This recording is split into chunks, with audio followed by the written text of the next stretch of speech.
Good morning class 9। जैसे कि आपको पता है हम सोशलिज्म इन रशिया पढ़ रहे हैं। इसमें हम आगे पढ़ेंगे जो ईयर 1904 था वो एक जो है पर्टिकुलरली बैड माना गया था रशियन वर्कर्स के लिए। क्यों माना गया था? क्योंकि जो उनकी ज़रूरत की जो चीज़ें थी उसकी प्राइस जो वो बढ़ा दी गई थी, इसीलिए जल्दी ही जो है रियल वेजेस जो उनका डिक्लाइन हो गया था। जो उनकी सचमुच की जो तनख्वाह थी ना, एकदम रियल जो तनख्वाह होती है वो डिक्लाइन हो गई थी 20%। और जो मेंबरशिप ऑफ वर्कर्स थे, एसोसिएशन जो थे वो रोज ड्रामेटिकली वो जो नाटकीय रूप से प्रस्तुत होने लगे। कैसे? When 4 members of the assembly of Russian worker which had been formed in 1905, जब 4 मेंबर्स जो असेंबली के जो रशियन वर्कर्स थे उन्होंने जो है फॉर्म्ड किया था 1905 में, सॉरी 4 में, वो dismissed as the Putilov iron workers. जो है उन्होंने क्या किया था, उनको जो है एक छोटी दुकान या आयरन वर्कर्स से जो है डिसमिस कर दिया गया था। There was a call for industrial action. तो इसी वजह से वहां पर जो एक इंडस्ट्रियल एक्शन होना जरूरी था। Over the next few days over 1,10,000 workers in the St. Petersburg went on strike demanding on reduction in the working day to 8 hours।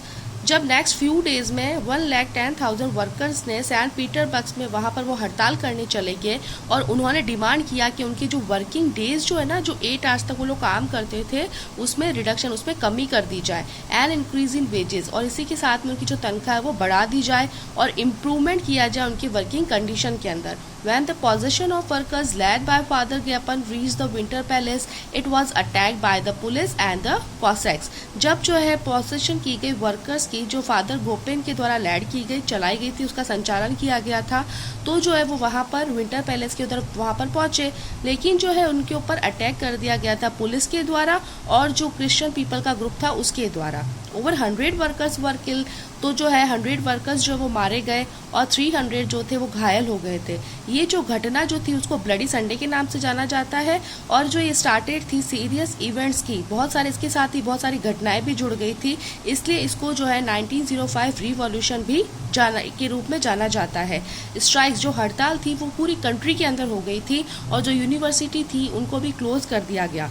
जब स्टूडेंट्स ने ये कहा कि जो है स्टेज वॉकआउट, वो भी जो इसके साथ वॉकआउट करने लगे, उन्होंने कंप्लेनिंग करनी स्टार्ट कर दी कि जो है यहाँ पर सिविल लिबर्टीज, यहाँ पर हमारी जो सिविल, जो हमारी नैतिक जो स्वतंत्रताएं हैं उसमें कमी है। लॉयर्स, डॉक्टर्स, इंजीनियर्स और दूसरे जो मिडिल क्लास के जो वर्कर्स थे उन्होंने जो थी यूनियन ऑफ यूनियन इस्टेब्लिश की और डिमांड की कॉन्स्टिट्यूशन असेंबली के लिए। 1905 रिवॉल्यूशन के दौरान जो तसर था उसने अलाउड किया था एक इलेक्टेड कंसिलेट ऑफ पार्लियामेंट और ड्यूमा। पार्लियामेंट और ड्यूमा एक ही नाम है, हम पार्लियामेंट कहते हैं, पहले उसको ड्यूमा कहा जाता था। तो 1905 रिवॉल्यूशन में तसर ने जो था एक कंसिलेट ऑफ पार्लियामेंट और ड्यूमा जो था उसको अलाउड किया था for a brief while during the revolution. एक जो है ब्रीफ हम लोग बोला जाए कि जबकि जब ये रिवॉल्यूशन, जब ये क्रांति चल रही थी, there existed a large number of trade unions and factories committees and union workers unofficially since they were declared illegal. तो इसमें से जो बहुत सारी जो चीज़ें हुई थी, जब देखा गया था बहुत सारे जो ट्रेड, व्यापार, यूनियन और फैक्ट्री कमिटेड हुई थी और जो यूनियन वर्कर्स जो थे वो अनऑफिशियली थे, तो उनको जो है डिक्लेयर कर दिया गया था इनलीगल। बहुत सारे जो वर्कर्स वगैरह थे। Several restriction were placed on political activity, जो पॉलिटिकल एक्टिविटी थी उस पर कई तरह की जो है रोक लगा दी गई। तसर जो था उसको डिसमिस कर दिया गया first Duma within 75 days and the reelected second Duma within 3 months. तो तसर जो था उसको डिसमिस कर दिया गया था फर्स्ट जब पार्लियामेंट हुआ था उसके अंदर 75 डेज के अंदर, और री इलेक्टेड कर दिया गया था second Duma within 3 months के अंदर। He did not want any questioning, वो जो किसी भी तरह की कोई क्वेश्चनिंग नहीं चाहता था अथॉरिटी पर, और and reduction in his power, अपनी पावर में भी कमी कर चाहता था।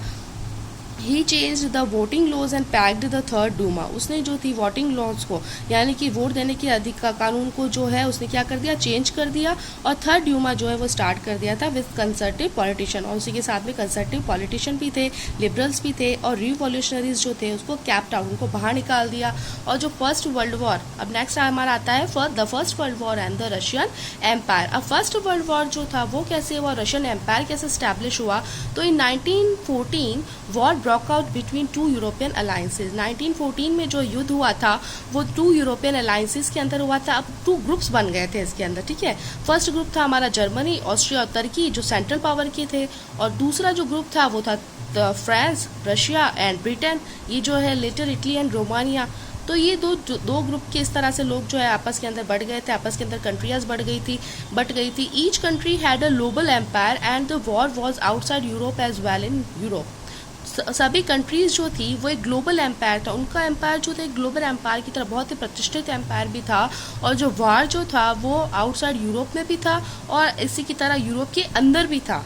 जैसे जो यूरोप वॉर लड़ा गया था ना, ये जो युद्ध लड़ा गया था वो आउटसाइड यूरोप में भी था और as well as in Europe के अंदर भी था। This was the First World War, ये जो था वो फर्स्ट वर्ल्ड वॉर था। रशिया के अंदर ये वॉर जो था, ये जो युद्ध जो था वो पॉपुलर हो गया था और लोग जो रैली निकालने लग गए थे तसर निकोलस के अगेंस्ट।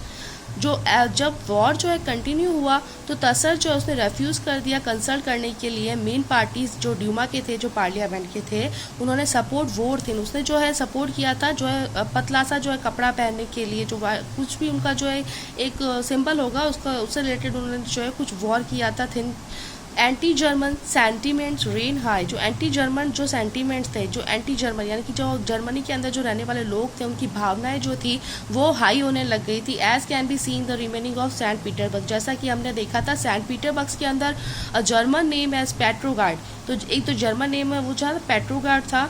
जो Tsarina Alexandra's German origins and poor advisers especially a monk called Rasputin made the autocracy unpopular. जो तसरीना अलेक्जेंडर्स जर्मन था, उसने जो ऑर्गेनाइज किया था पुअर एडवाइजर्स के लिए, स्पेशली जो मॉन्क किए थे उनको बोला जाता था रेस्पुतिन, मेड द ऑटोक्रेसी अनपॉपुलर, जिससे कि ऑटोक्रेसी जो है वो अनपॉपुलर हो गई थी। आज हम इतना ही पढ़ेंगे, कल हम लोग इसे आगे पढ़ेंगे। Till then thank you.